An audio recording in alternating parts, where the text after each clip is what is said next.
Bonjour, je suis Alexandre, un des cofondateurs du projet Care et accessoirement le CTO. Donc qu'est-ce que Care pour le moment? Il s'agit d'une application que vous pouvez télécharger ou consulter sur votre ordinateur et qui vous permet d'accéder en temps réel à des généralistes ou des spécialistes. Donc à date, nous avons une dizaine de spécialités qui comprend du dermatologue au gynéco, en passant par l'orthophoniste. Nous essayons d'avoir vraiment une couverture complète de tout ce que vous pouvez avoir besoin en termes de médecine de ville, de façon à vraiment vous permettre d'être soigné tout en restant entre guillemets sur votre canapé très confortable. Donc ça c'est Care maintenant. L'ambition de Care, c'est de devenir une véritable clinique virtuelle et de vous permettre de faire aussi tout ce qui n'est pas de la médecine de ville. Donc c'est ce qu'on essaye un peu de bridger entre guillemets pour vous apporter un véritable cabinet médical chez vous à la maison. Care, on essaie de rester un peu en avance de phase sur les technos. On essaie d'avoir donc une stack assez moderne. Sur tout ce qui est front-end, on utilise React et React Native. On essaie d'être toujours un peu sur la dernière version.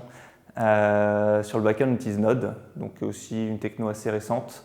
On a une API qui fonctionne à la fois, je dirais à 50% en HTTP, HTTPS bien sûr, qui est assez classique, mais aussi à 50% avec des sockets, donc qui est un modèle, une façon un peu plus souple de communiquer et un peu plus moderne.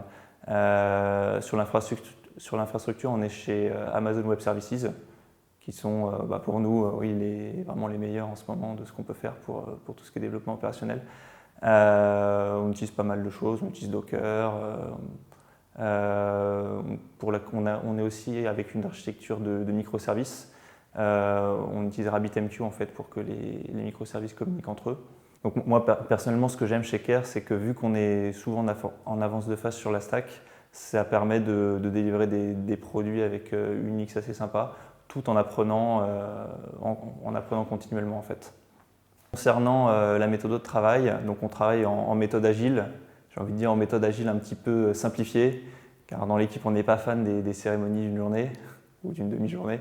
Donc on fait de façon très simple, c'est-à-dire qu'en cérémonie on va grosso modo dire quelle est l'orientation du sprint, donc qui dure une semaine, quel but on essaie d'atteindre.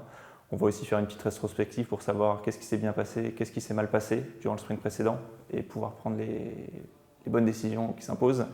Une fois que ça c'est fait, on va découper, en fait, on va mapper notre objectif en petits tickets, enfin en plus petits tickets, et on va les expliquer et les noter de façon à vérifier que ça tient dans un sprint. Niveau outils, ce qu'on utilise, on va utiliser Trello du coup pour voir en fait ce que chacun fait et le temps que ça prend. Donc le but c'est vraiment d'éviter les blocages et d'avoir un outil de reporting un peu pour le management pour qu'il puisse suivre ce que fait l'équipe. Et ensuite on travaille beaucoup avec Slack pour tout ce qui est communication. On essaie de ne pas mettre plus pour le moment. Peut-être qu'à terme on aura besoin de choses plus lourdes comme Jira, mais là on essaie vraiment de fonctionner avec du basique, ce qui permet aussi d'onboarder très facilement de nouveaux collaborateurs. Alors, donc, concernant les challenges, il y en a des passés, des en cours et des futurs. Passés et en cours, c'est surtout faire en sorte que la vidéo marche à tous les coups, sur tous les navigateurs, sur tous les périphériques.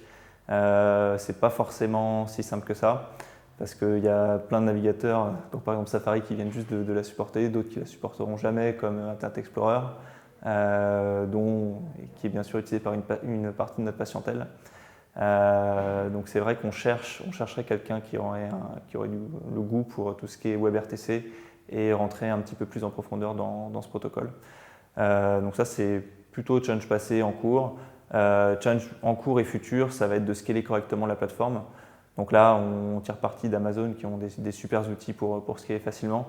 C'est vrai qu'on est tous un peu DevOps dans l'équipe, mais on cherche quelqu'un, enfin même peut-être à terme j'espère plusieurs personnes, une équipe, pour vraiment avoir une stack hautement disponible, sachant qu'on a des petites contraintes. Il y a une partie de nos données qui sont des données de santé qu'on n'a pas le droit de stocker chez Amazon, et donc on doit stocker chez des prestataires un peu moins évolués, un peu moins agiles, où le DevOps ferait son sens.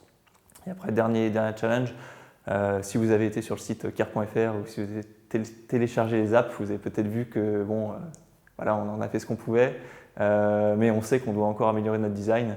Et on cherche un peu, bien sûr, on cherche des ninjas un peu qui ont cette passion et qui savent faire de jolies choses, de jolies animations pour rendre le produit le plus user-friendly possible et le plus beau possible.